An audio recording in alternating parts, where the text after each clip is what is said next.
The plane door opens, the wind is so loud, and these people get ripped into the sky. They are sucked into the sky in a vacuum. There is not a graceful exit. They are just meanwhile, you're packed in this thing as a sardine, sitting in some strange man's lap. It's named Seaweed or something, trusting him with your life, and you're like, "What am I doing? What is about to happen?" I was crying. I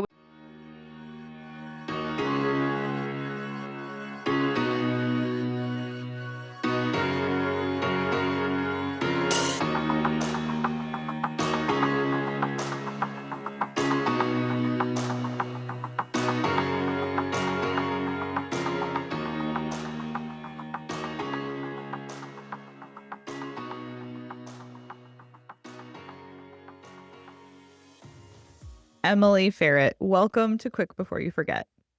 Thank you for having me. I'm so excited. I am so excited. So, friends, you don't even know what you have to look forward to today because Emily has become a dear friend of mine through the internet. The magical powers of the internet brought us together. And she is a creator who doesn't make motherhood look perfect. She makes it feel real. She is one of those voices that makes you feel seen before you even realize that you needed it in that moment. By sharing the real, unpolished motherhood, she has created a space where honesty replaces perfection and where people can finally exhale and feel a little less alone. And this conversation is exactly that kind of space. With over 1 million people following online, she's built a platform on honesty, humor, and the courage to say what so many are thinking but not saying. And today we're going there. Emily, Say I'm more so nice things. excited. Say more nice things. Say I more love nice. it. I love it. Well, I love it and I love you. So And that is no secret on the internet because as I was getting ready for this, I went back like 5 years, 4 years, 5 years, and I was looking at all of our content, like mostly me duetting you on TikTok, which is such a silly, goofy thing. But I am so grateful for the time that we've gotten to know each other over the course of time. Like, it's been so cool. crazy to really think like when like I've been doing this for 6 years. And I realized that the other day. I was like, holy moly, like what a long time to be on the internet. That's a long time. And yeah, there's been so much that has happened in those 6 years that I'm like so many friendships made and connections made that an opportunity that has just been like wild to reflect back on, honestly. Well, speaking of reflection, let's go like way back because I like to think that our story is our superpower. Mm. And I think you feel the same. So I'd like to go back to your past and talk through a person or a situation that has impacted where you've come. Ooh, like in social media or just Yes, and who you are today. No, just like anybody from like childhood that or like a parent or a friend or somebody that actually had an there's impact on so your life. so many directions with that. My mom has always said I'm like a collector of people, that I create little communities wherever I go, and I think it's true. I am someone that like I don't think anything is accidental. I think things happen for a reason. I think people enter and leave our lives for a reason. Um, I think I've had just like kind of a really magical life. I feel like I had a Hallmark childhood that I talk about, and people are like, "Wow, that sounds like something out of a Hallmark movie." I'm like, "I know, I'm sorry." Um, I don't know, I've had really great friends. My mom is always an inspiration to me. I've always wanted to be very much like my mom. She was the best mom on the planet with how she took care of us, and she might disagree with that, which we can get into, but I just think she was the best, and at the same time, I saw her really kind of take charge of her own life and not be afraid to do hard things, and, um, her name is Beth, and my friends and I actually, like, coined a term of, like, "What would Beth do?" Because she always does the right thing even if it's hard, and is not afraid to take risks. So, yeah, probably my mom is one of my most, like, inspirational or influential people in my life. But I feel like I've just had, like, this great I just attract good energy. I have, like, little if you're in my life, you're probably still in my life unless you voluntarily left it. Like, I just like, yeah, let's keep in touch. Like I still talk to like I have a best friend that I've been friends with since we were 5 years old. And she's like still my best friend. So like I don't know. I just like I find people interesting. So probably my mom is most influential. But I love people and I love making little communities and friendships and all of that. Well, it's no wonder because same. Honestly, same. I am also a collector of people, and you said you had a magical childhood. And I had so much fun as a kid. My mom always made things fun. And we always like made things into an adventure out of nothing. Like it was the coolest thing, and it's why, I choose to do that with my kids too. But I'm wondering if there's a time or like you said, like a collector of people. Like, is there somebody that stands out to you as somebody that's been like a transition figure for you that changed your life in some way? Ooh. Um, I mean, I always had like teachers were really influential in my life, I think, which we can talk about later. I've always wanted to be a writer. And I feel like I had a teacher in high school that really celebrated my writing. And it was like, oh, am I good at this? So someone just like kind of pouring into you and being like, no, you're good at this. Or this might be like a skill set of yours. I don't know. You know what? The thing is when you collect people, I don't know that there is just one person that transitioned so powerfully. I think I've heard the saying I really like is that we're a mosaic of people that we've loved. Mm. And so I really think I gather bits and pieces. Like I could mention, oh, this person inspired a video, or this person got me to download TikTok and that changed the course of my life, or this person supported me this way, or um, I watched this person run and then I trained and ran for a marathon. Like, I feel like there's bits and pieces from so many people that I don't think there is just one that I was like, wow, you changed the course of my life. I think it's everyone I've loved and interacted with. I just like gather things from.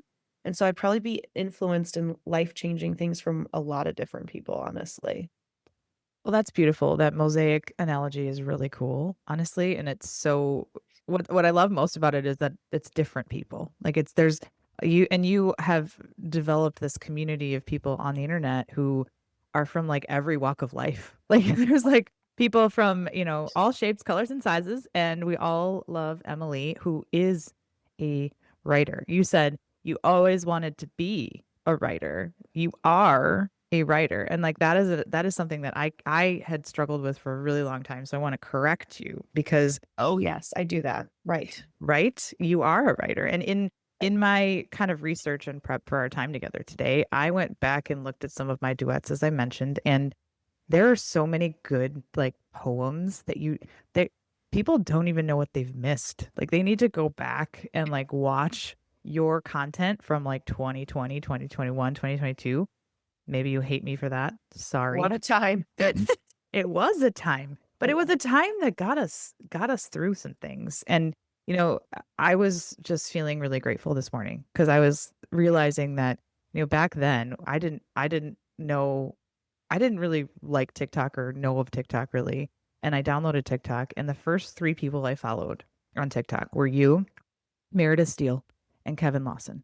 And I have been blessed and honored to become friends with all three of you, which is crazy to me. But the point of it is I have gotten to see your journey and watch so many cool things happen and cheer you on along the way. Like I was thinking through, do you remember Professor Bales from the Lunchable?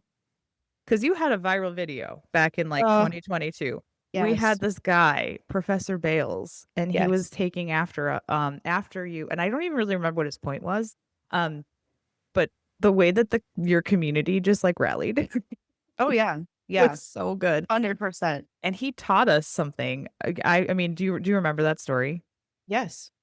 Yeah. What do you remember how like cuz how did we work through that? Cuz like I actually started doing videos because of you. Like you are one of a very few people who made me feel brave enough to like start shooting and posting and doing the things, and now I'm very excited to share that I do have 13.4K followers, and that is I'm so grateful for every single human that follows me on the TikTok clock. But Professor Vales is not one of them. He I guess I'm curious. You have mastered the art of the clap back. Yeah, I mean, I do it, if you're on the internet, you're subject and talking about I don't know, actually not even you don't have to talk about your real life. If you're on the internet, you're subjecting yourself for consumption and public opinion, and it's going to be negative some of the time. And I was a diehard, like, people pleaser. I still am slightly, working through it. But it was really hard for me when I would get negative feedback. Um, I would take it very personally. I went through a period where I was like, I had never been bullied as a kid. I had never experienced that. So when I got online, I was starting to kind of get ripped apart for who I was, what I looked like. That was really hard to navigate. And I do think like if you're on the online space and a creator, you probably hit a point where it's either you grow the thick skin and you rise above or you get taken down.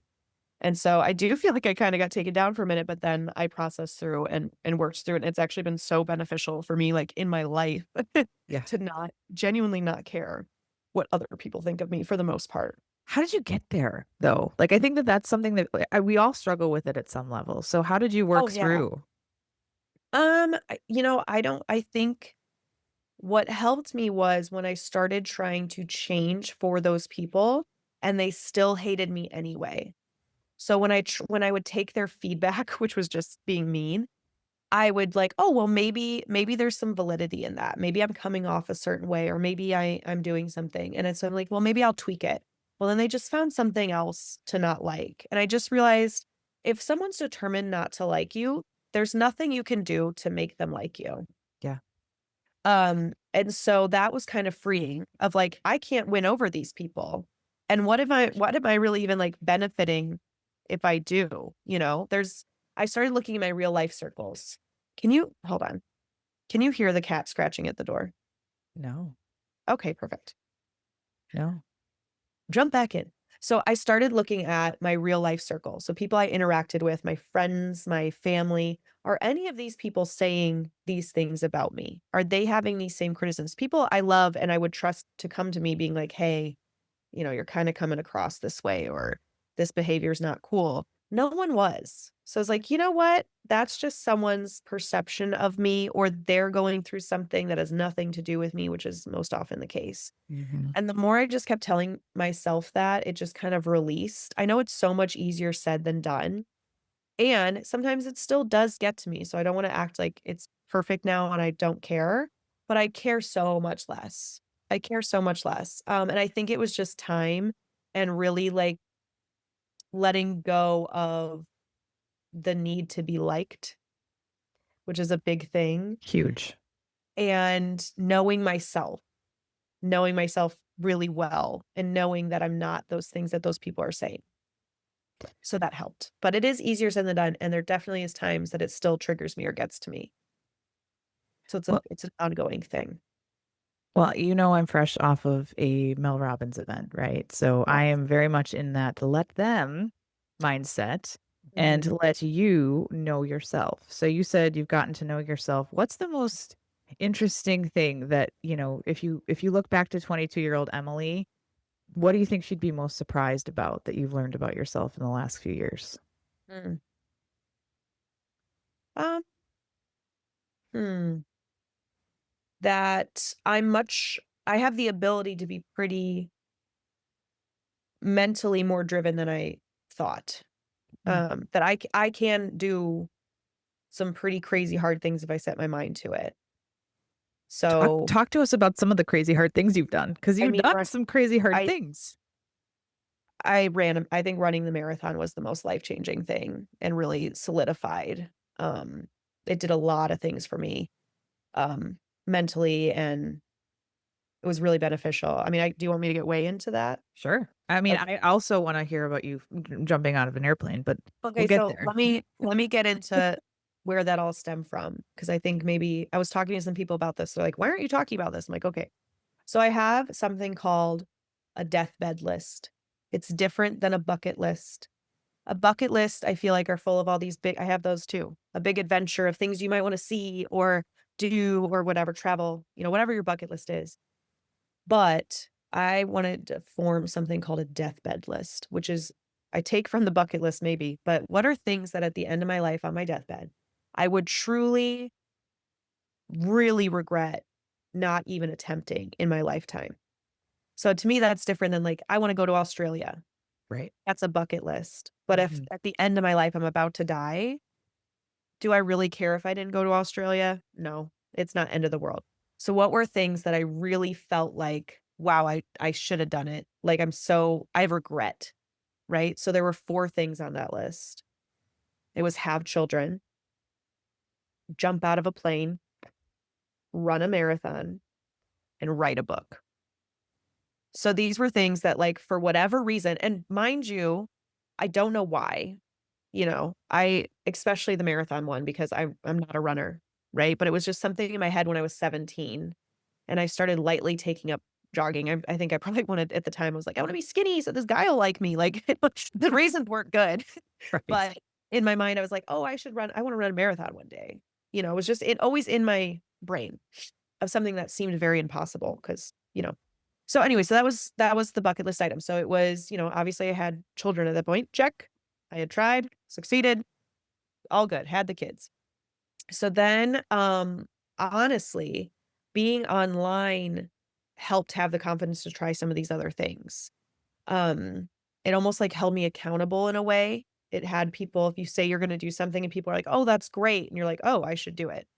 So I brought up jumping out of a plane to my brother-in-law and my sister, and my brother-in-law was like, "Oh, I've always wanted to do that." And I was like, "Should we do it?" Also, you should know, highly impulsive person. I'm so impulsive and I have ADHD and I love dopamine.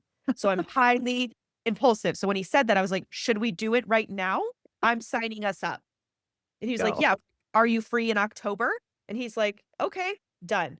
Signed it up, locked in. Like we can't then I talk about it on the internet. Now I'm really locked in. Okay. So we we do this. I was so scared.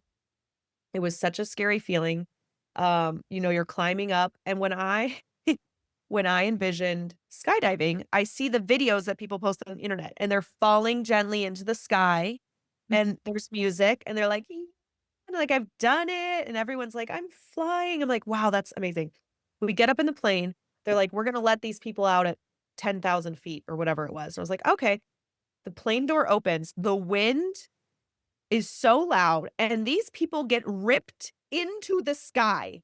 They are sucked into the sky in a vacuum.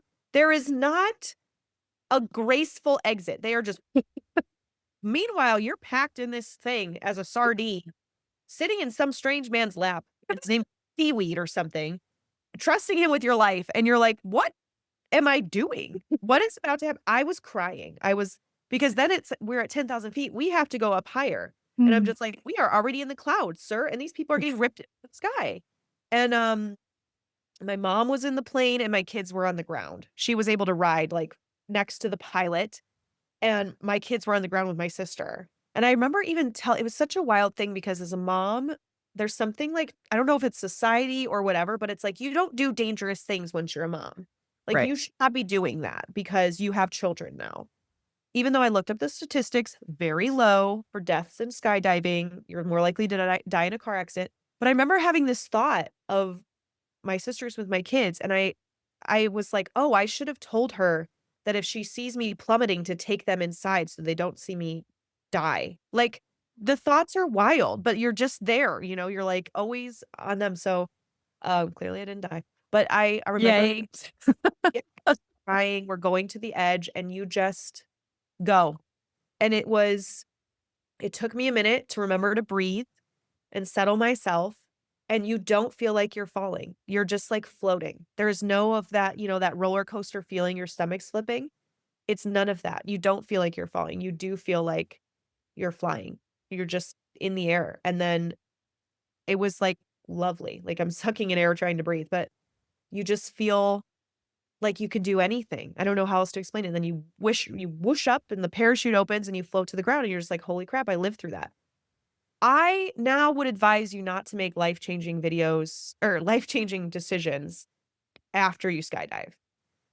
You do have a really false sense of I can do anything. And again, impulsive. So what comes up the next week? Signing up for the Chicago Marathon. And I just think, if I jumped out of a plane, I can do this.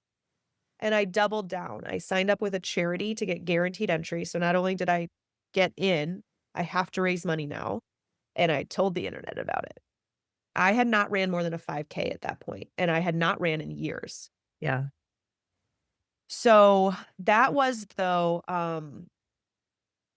so I trained for about 9 months, and looking back, I don't know how I did it other than pure mental drive. I mean, I was waking up for my long runs. The earliest I would wake up is like 2:30 in the morning, 3 in the morning, run 12 miles, and then solo parent my kids the entire 12 hours, 14-hour days.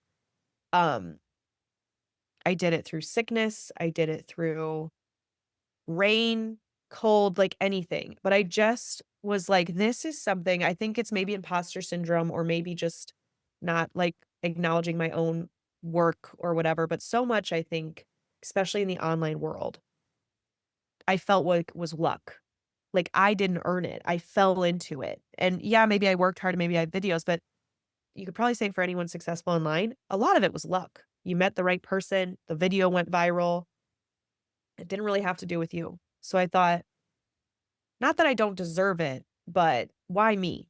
Like I fell into it. I didn't set out to get an online career. I got lucky. And this was something and I feel like I'm naturally kind of a lucky person in general. I win contests. I don't good things happen. I don't know. So I'm like, this was something that the only way it was going to be successful, the only way it was earned is if I did it. No one could do this for me. No one could run it for me. No one could train for me. I had to do it. Me alone.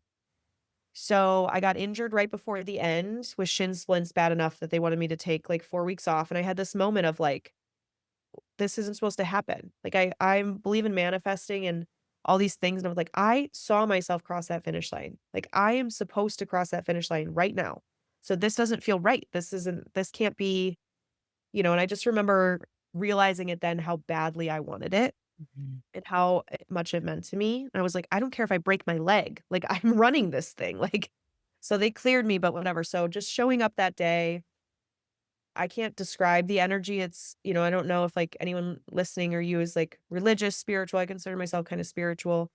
And as the only other experience I've had that has been that spiritual is giving birth. Like having literally millions of people, the energy, like you can feel it in your bones. There's 50,000 runners with you and you are just it says go. And can I swear on this? Yes. Okay.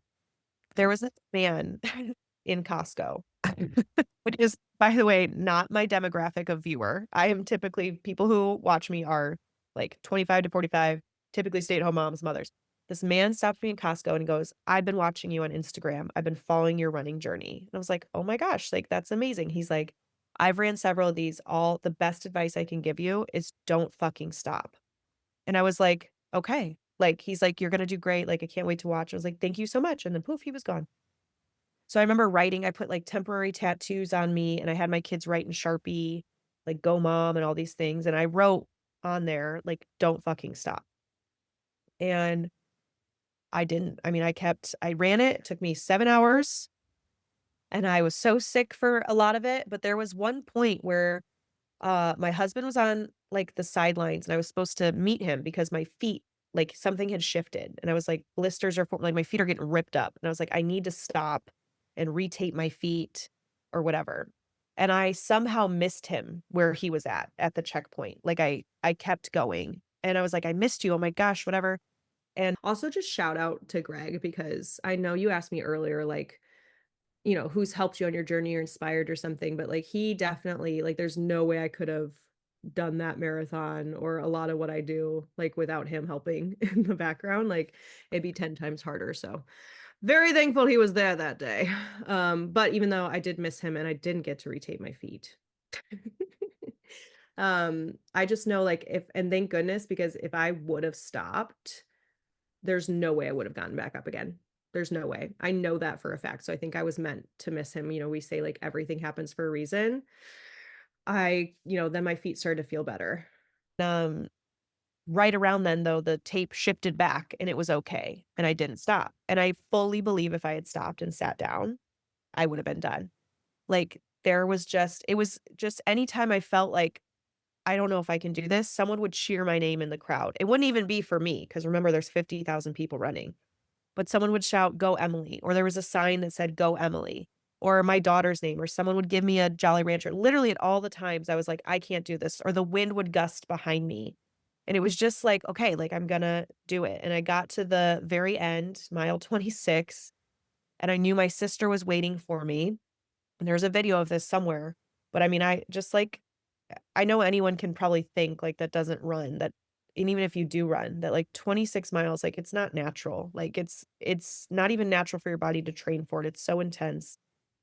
And mile 26 came, so the very last, very end bit, and I knew my sister was waiting, and I saw her, and I it was like a baby, like when a mom lifts the car off the baby, like, I got an adrenaline surge, I ran, like, sprinted, and just cheered and whatever, and I went up this hill, this because of course they ended on a hill, Of course they do. terrible, and I turned and I saw the finish line. I was just like, "Holy crap," and I had documented this journey all online. And I remember I did a series where, like, I wanted to learn how to run a mile, start to finish, and that's what started it, and I was like, "Wow, I'm gonna do it. Like, this is insane. I'm gonna finish a marathon." Like, this is, like, of if you know me or if you don't, like, I'm not athletic. I'm not even a good runner. Like, my feet are crooked. I go slow. I walk a lot. I don't have a six-pack abs. Like, I'm not a good runner. But I finished a marathon. I got the same medal that somebody who finished in 3 hours did? And so I crossed the finish line by the way, my birthday is March 3rd. My username on things are like 333, like 3s are my number. I finished that marathon at 3:33 PM, 33:33. It Wow. was 3s across the board right when I crossed the finish line. And it just felt so cosmic and, like, meant to be. And the fact now that I have people, they'll reach out to me and be like, "I'm running a marathon because you did," or "I've started running because you did." And I just thought of all the things I thought I would inspire, that would never be it. So it really showed me that, like, you can do things you set your mind to, even if it feels impossible, and that I'm such a capable, like, I think back and I say it so casually, but, like, what that took so much mental grit and so much hard work, and I did it, and I accomplished what I wanted to accomplish. And now I'm training for my second one. So, like, you can do these things that are just they seem like if I were to say that, like, me to 17-year-old me, she'd be in disbelief that I actually did it? So it just really showed me that I'm a capable person and that I can work really hard and I can do these things that feel impossible. So, that was long-winded, but that was something that really showed me that I can do things and work hard and make impossible things a reality. And also, I need a new deathbed list because I've checked off all of You've the things. checked off all. And you are only 31, 34. 34. Oh my gosh. I'm making you But younger on purpose. No, Emily, yeah, I cry like, I don't know if you could tell. I was getting a little emotional because I was one of the lucky ones that got to kind of watch all of that kind of unfold, and when you were talking about the moment with your sister at the finish line, mm, I could see it. yeah, I can remember because there's a video and there is a I video. cried, like, Yeah, sobbing, crying because it felt like we were with you, like, it felt like we were on that journey. The whole thing, you did such a you said about the accountability is real, right? Like, you posted about it on the internet, you took us yeah, with you, but you brought us into your world, and I'm so grateful because, like, there's so much I wrote down, but, you said impossible a bunch, and impossible is one of my words because impossible is just a big word thrown around by small people, and you yeah, are fuck yeah, you did it. Like, yeah, you are so much more capable than you put your mind to, and when I was really sick in 2021 and 2022, your content was a light, like, in my darkness. And that version of me only a couple of years ago wouldn't have thought any of this was possible. But here we are having this conversation. And my podcast is called Quick Before You Forget. And the whole point is helping people build their unreal life from the ground up using tools like music, mindset, and movement to remember who you are while you build who you were meant to be. And you've done that by crossing off all 4 things yeah, on your deathbed list. And that is so when you said that, I got chills 5 or 6 times while you were talking. I wanted to say 3 times because it would have been more kismet and, like, cosmic, but I got chills, like, 5 or 6 times while you were talking because you said, "If I can do this, I can do anything." Like, if I can jump out of a plane, I Yeah. can do anything, and that is why we do the hard thing. Like, there's so much good in everything you shared, and I am just grateful for the all of it. I'm grateful for you sharing. I'm grateful for you taking us with you. I'm grateful for the spark that it's been for everybody that's running a marathon because of you. And how freaking cool is that? And people are probably, honestly, people are probably jumping out of planes because of you too. And I I would hope strongly encourage anybody and everybody to go look at that documentation as well, because when she was telling the story of jumping out of the plane, my mind conjured up the image of her jumping out of the plane, which yeah. is she said you get whipped out of the plane, and that's exactly what that's the joy slash like realness of the face and everything. It's Yes. it's like Oh, so yes. But so don't good. pay for skydiving pictures, I'll say that. Or maybe do because they're I mean, wonderful. do it because it's like, deathbed Yeah. list, but I think also yeah. you might not love how your face looks because Yeah. the air is Whoa. sucking. Yeah, It's no. my nostrils were this big. Or maybe do That's why buy the you're pictures because you you know do it. what? Yes, you It's need just the proof, ridiculous. and it's Ridiculous. put it by your deathbed. You did say this thing though that gets to something that I want to dig into deeper for people that do want to do these impossible things in unreal life, build their unreal life from the ground up. So you said there were times along this journey where you thought, why me? Mhm. And I know that you deal with intrusive thoughts a lot. Sure. So how do you work through those thoughts? Like, how do you get from why me to doing the thing? I fake it till I make it. Yeah. I mean, What do I you do? went to a conference and I felt, like, so out of place, and I just felt like, "Wow, I don't belong here." And I just make a joke. I don't know, I do, I fake it till I make it. I just think, I do have imposter syndrome, and I do, feel, like, out of place sometimes or, "Why me?" or whatever. I do think there is some validity to fake it till you make it. Taylor Swift, "I could do it with a broken heart," whatever your mantra. Um, and I don't even have other advice than that. I need to give myself more credit, quite frankly, something I'm working on, but I just show up. Maybe that's the advice, is I keep showing up and I keep, um, doing it. I just keep going, and if I some days I do feel like I belong and, like, I know what I'm doing, and some days I don't, but I show up anyway. I don't let me diminish myself or hide away. Even if I'm not feeling it, I'm still gonna show up. And you might not have any clue I'm feeling that way because 'cause I'm there. Right, and you are faking it till you make it, which is this Yeah, beautiful thing that I've recently rephrased into because I heard it on the internet that I yeah, faith it till I make it. But the point is you show up I show and you up. do it scared. And Do it scared. you feel the fear and you feel Yes. the imposter syndrome and you Yep, hear those thoughts in your head running a million miles a minute. You do it and I do it. anyway. Yep, do it scared. I do it scared a lot. I do it feeling like don't belong, I don't whatever, but yeah, I don't stop. I don't not attend or I don't not do the thing. I do it scared. Skydiving, I did it really scared. Yeah, I did it really scared, you know? So, it doesn't have to stop you from doing it if you're feeling that. You can absolutely. do it, you know? So that is what I try to do. Well, you talk a lot about the hard things and doing the hard things and saying the hard things out loud. What are the hard things and hard parts that you don't talk about as much? Like in an online sense? Yeah, or just in general. I mean, because I think that people, appreciate there's still things that are harder for you to share. So if you had to focus on some of those, Yeah, what I would they mean, be? I don't it wouldn't see, the thing is, it's like the personal things that I don't share with the world. Mhm. So, just that I've chosen to keep it wouldn't be something I talk about in a video online. There's not too much that that I don't share. I'm a Fair. open book when it comes to myself. I quite honestly, in my feelings, like and it's interesting because I literally just came off a conference with all, um, online creators who are moms. Like, that is who the conference is for, that Moms is 2.0, right? Mom 2.0, so people are speaking, but anyone I talk to, and I find this to be true, and I don't know if it's just my circle that I fell into or if there's some truth to it if you're an online creator, but, like, it was no big deal to just be super open about really personal things, feelings, like, instantly, it was just like, "Oh, yeah, this is happening in my life, and this is how I feel, and blah, blah, blah, blah, blah." I'm like, I don't know if I just fell into the right group of people where that is just who they are, or if there's something about sharing your life online that you become less sensitized, like, for a while, it's changed now.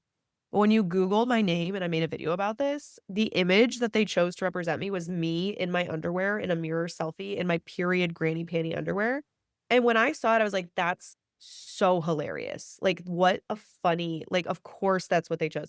I made a video about it. I re-put it on the internet and I got so many comments of like, oh my gosh, I would die. Like, I'd be so embarrassed. I'm like, I really don't care. Like, I feel like something I really like is there's this kind of phrase that shows up in comment sections.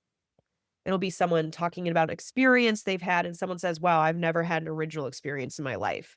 Kind of in a negative light, like a funny comment of like, "Oh, wow, there's nothing unique about me." Someone else, but I think that's such a beautiful thing. I love that we've never had a unique experience because how great that someone else has gone through something that I've gone through.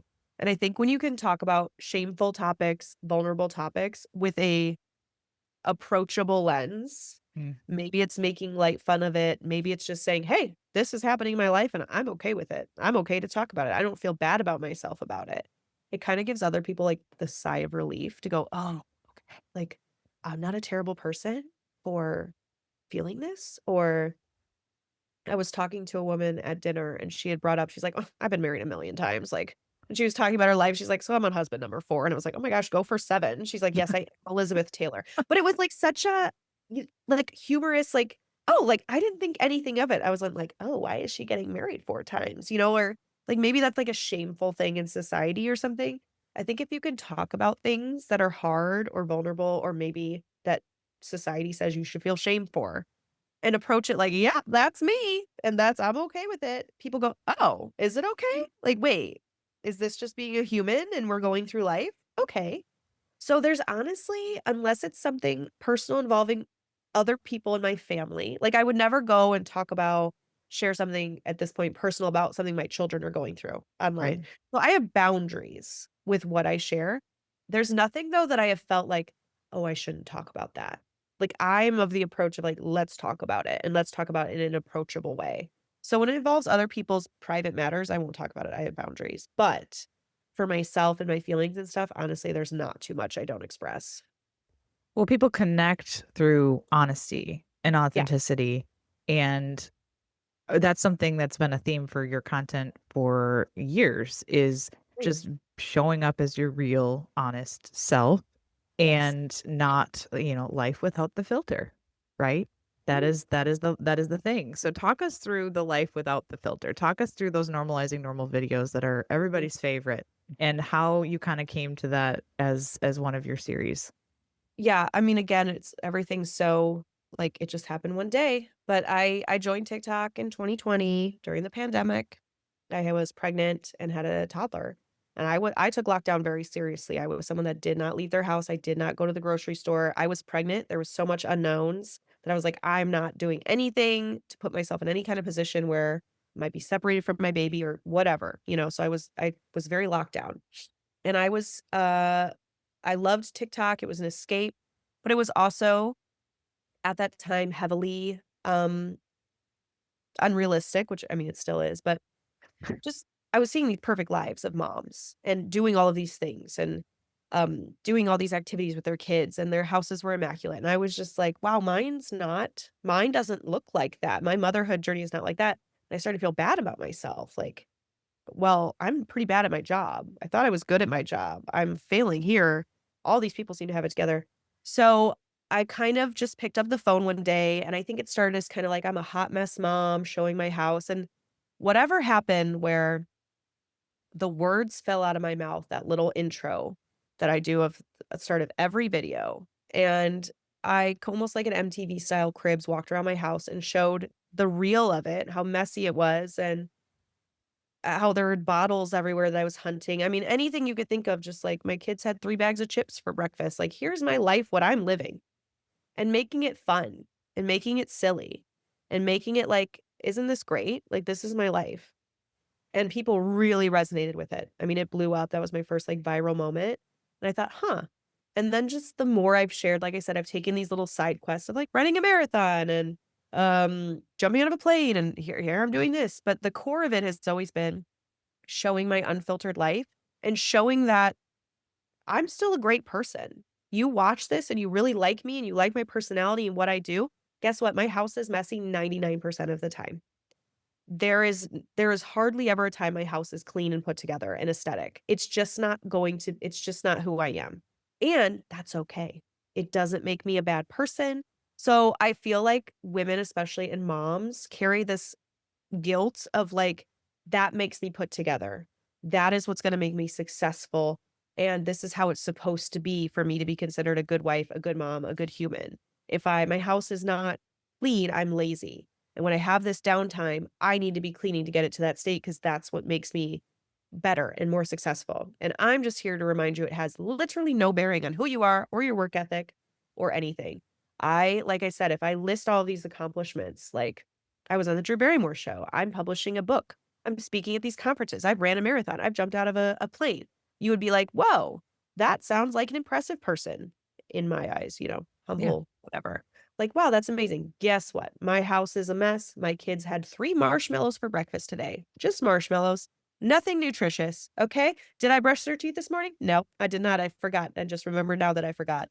And things are falling apart at the seams. And like, I have clothes that I've worn since high school. I don't have, like, all these fancy outfits, like, all of these things, but if you heard just this highlight reel, you'd go, "Oh my gosh, like, what an impressive specimen." But all of these things are true. There's this duality of, like, I am what I think is this cool, nice friend, great person, and my house is a mess, and my laundry is never caught up, and it doesn't reflect my work ethic or who I am, or it's not negative to me in any light. It's just something that is, and it releases that feeling of, like, I'm responsible for that, and I'm allowed to rest, and I'm allowed to have fun, and even if my house is a mess. And so I continue to kinda share that, and as I've grown, that's kind of gone through different things, like body acceptance and positivity and how I parent and all of these elements, but the core of it is that you don't have to be perfect, and how we fight against that living in a world with social media. By telling the truth, this crazy thing, right? Yes. Yes. What's the thing you do as a mom that the internet would absolutely judge you for, but you stand by it anyway? Co-sleeping. Ooh. There's some controversial things on the internet, right? So, like, Yeah. co-sleeping is a big one, bed sharing, I did. My kids are 8 and whatever, 8 and 5 now, 6, I don't know, birthdays are coming up. I did bed sharing, I did co-sleeping, we do screen time, their diet, which is so funny because I'll put on the internet like, "Oh, here's this plate of food," and you always have the people that are like, "Oh my gosh, that's garbage," and some people are like, "Oh my gosh, your kids eat vegetables?" Like, slay. So there's always gonna be, like, such polarizing opinions on the internet about certain topics. That's just how it goes. Yeah, so definitely, like, I lay in bed with them still every night to go to sleep. They have iPads and tablets.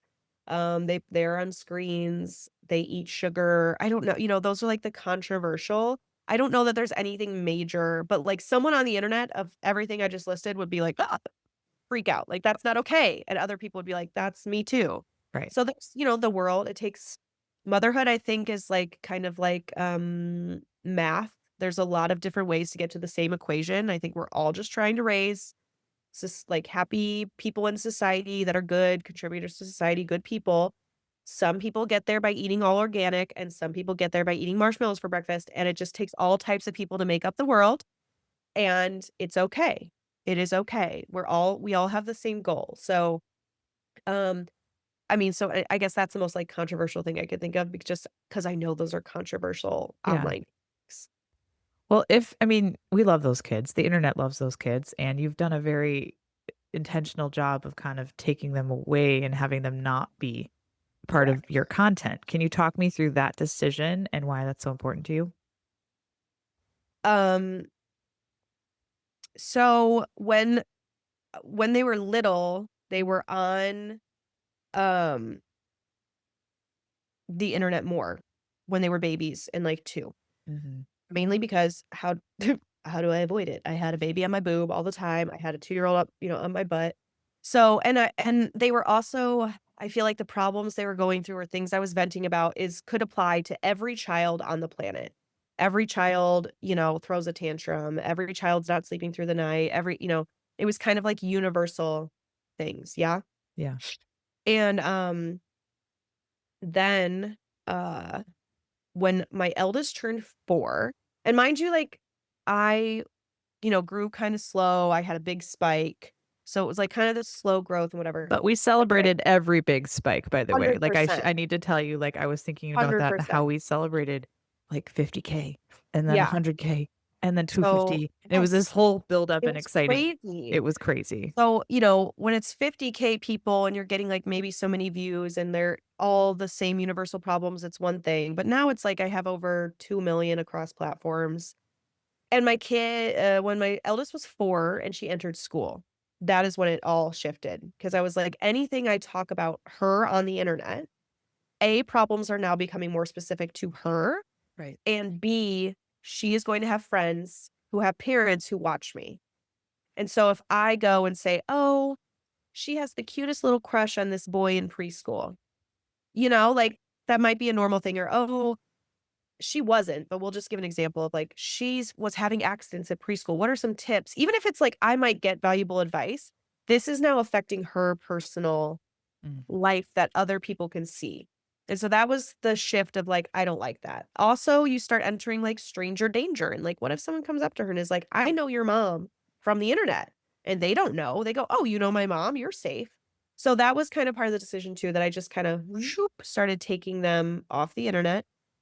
So now they're not a part of it. And you're very able to do that. You can talk about motherhood, you can talk about things. Of course, there are things that I wish I could go to the internet about. She'll do something so cute. I'll be like, this is so cute. I want to share. But that's when I share to like my personal private, family page or whatever. But yeah, once I don't want it to affect them. It's one thing to embarrass myself on the internet. Even by proxy, they may still have something with that. Right. Yeah. But I didn't want it to involve them where someone could use information against them in a harmful way. So that was part of the decision. You if and when they see your content and they watch your content someday, what do you hope they understand about you? Ooh, um, that I'm a very oh, that's a good question, that they understand about me. That I think that I am my authentic self online, that I'm not putting on any kind of front. It was an odd thing, like, I met some creators at this conference, and it was like the phrase came up as like, "Oh, you're exactly like who you are online." Because there is that kind of like, "Oh, is she really like that? Is this some sort of persona? Is this just how she acts in person?" So I would love for them to know that just like, "No, that's me." Like, if you talk to me in real life, which you could probably attest to this, like, Yeah. that's just who I am. Right. Yeah. No, I've gotten So the same thing where it's like you're the same person. You have that much energy online and in person? How? Uh, so yeah, I think just that is not a character or persona, like, you're getting what you get, that's who I am, and sometimes I show up and I'm high energy, sometimes I show up and I'm crying, there's just no performance in it. I don't think I could make it work in my life if I had to perform any kind of way for it. So yeah, I think that's what I would wanna know, that there's no it kills me when, like, I'll recommend a product and I get messages like, "But do you really like it?" I'm like, "Yes, why would I tell you I do?" But there's people that do that, so yeah, that's the problem. There are people that do that, but yes. you're not one of them, and we are grateful as people. I mean, I actually used. I think there might be videos on the internet. Like Emily made me buy it. Emily made me buy Liquid IV. Like I Or never an tried Liquid IV. influencer. What? I'm an You influencer. are an influencer. That's what you do for life. But it's talking about your kids, you've teased a little bit about your book. And your kids are going to be able to hold your book in their hands one day, and that's a crazy cool legacy to leave them. I'm wondering how you're feeling about that and what you can and will share with us about the book right now, as I know it's like a teasing situation. Well, I know. So, like, you I haven't officially launched it, and I think we're gonna do another podcast episode We in, like, are. Yes, about girl. solely about the book, but there is a book, you can pre-order it right now. I just haven't, like, made that official launch, but it is available, like, everywhere you buy books, but it's called Normalizing Normal: Motherhood Without the Filter, and what it is about is I've kind of exited my youngest is gonna be turning 6 at the end of summer, so I'm leaving those early motherhood years, which I consider, like, 0 to 5, maybe 0 to 6, where there's all this I'm entering, like, big kid phase, so there's all this change that happens when you're pregnant and when you bring home a baby that I feel like is not talked about enough. I feel like, a lot was talked about, maybe like what to expect when you're expecting and maybe some physical changes in a medical way.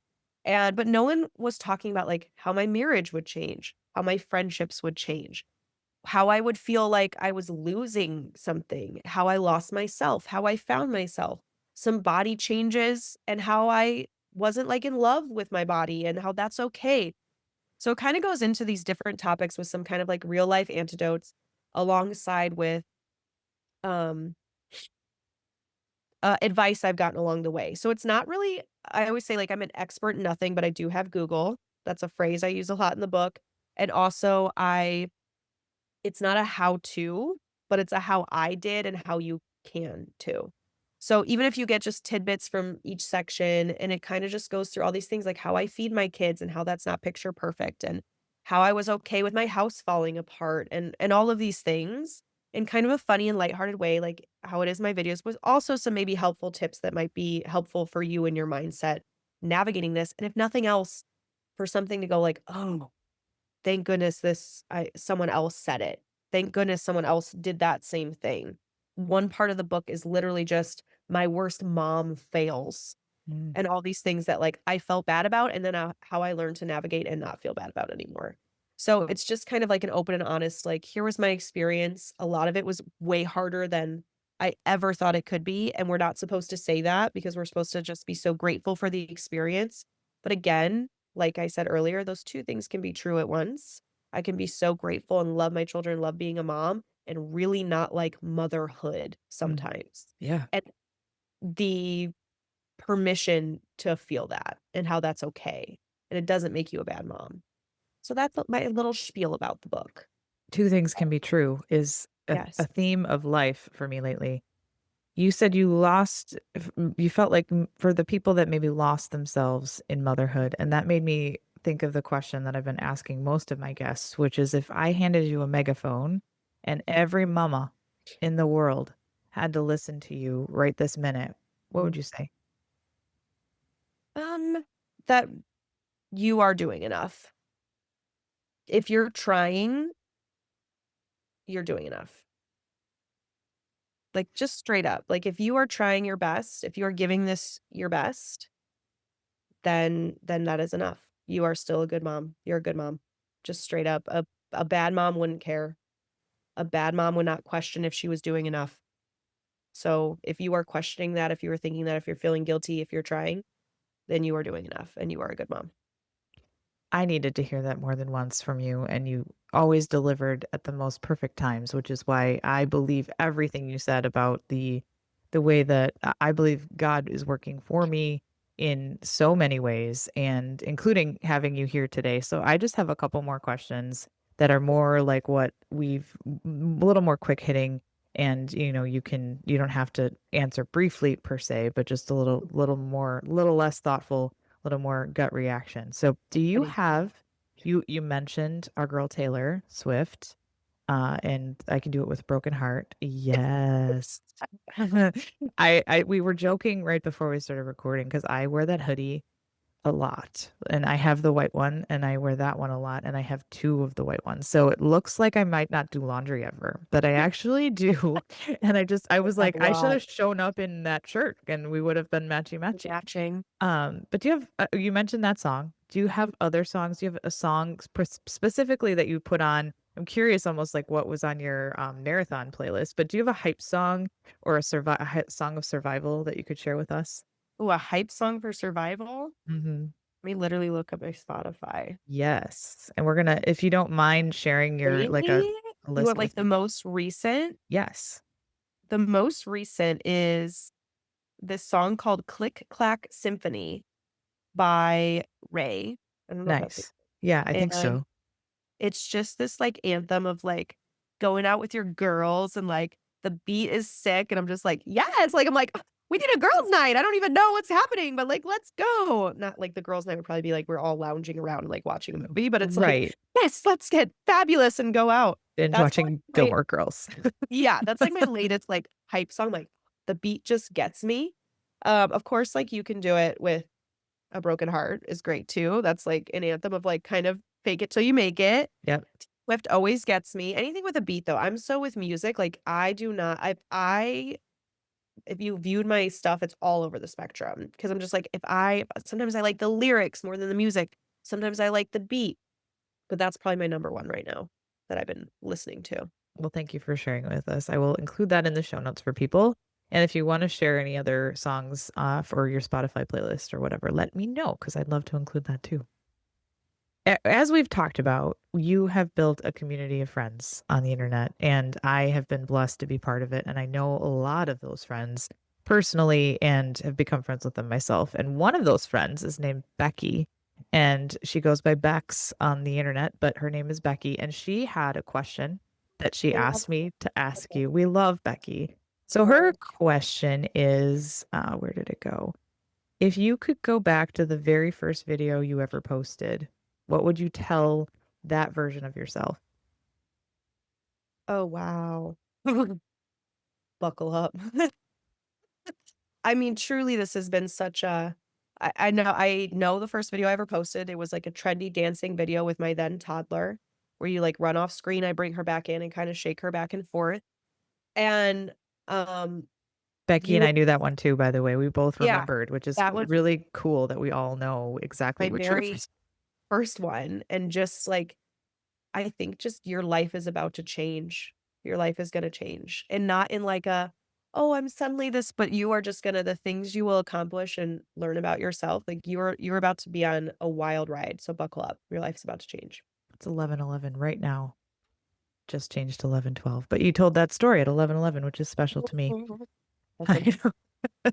We're I like, oh, let's say a prayer, feel whatever we do, it. right? We feel Feel it. the We're feeling it. energy. And that good energy is going to carry us into our next chat, which will be about the book, but also Yes, we're gonna have to just have more chats because I feel like yes. we barely scratched the surface. And I did go through some of my questions, but not nearly as many as I had. So we're just gonna need to come back and do this again. Okay, deal. Let's do it. Deal? You heard it here first, friends, and it's gonna Deal. happen. It's gonna happen. Emily, thank you for your time today. Before we wrap, is there anything else you want to share or add that I didn't ask you? No, I do hope you, if you're interested in the book, you buy it and read it. But just remember that, like, even if you're not a mom, I know I'm speaking to moms a lot in my content, whatever, but if you're just a person in life trying to figure it out, um, it'll be you have time. Life is long. You're meant to be here. I always say if you're here, the chances of you being born are so slim and you made it here and when you got here, the universe shifted to make room for you, and it would feel a loss if you weren't here. So just remember that and know that you're supposed to be here and try to find, the simple joys in life. And yeah, tomorrow wants to see you, and so do I. What a perfect ending. I'm so grateful, Emily. I'm truly, honestly, sincerely grateful for the 6 years or so that we've spent together online, but also for being here today feels like this perfect just this perfect moment to say thank you. I'm on behalf of all of us in the Normalizing Normal community and behalf of myself who honestly remembers watching your content and crying in a hospital bed, being reminded of just that, like that tomorrow wants to see you, and so do I. It's such a beautiful moment, and I'm so grateful. So thank you so much for being you, and we will see you next time on Quick Before You Forget. Thank you for having me. I'll be back. Thank you for being here with me today on Quick Before You Forget. Please like, share, and subscribe as that helps the show so much, and I really appreciate it. And I'll see you next time on Quick Before You Forget.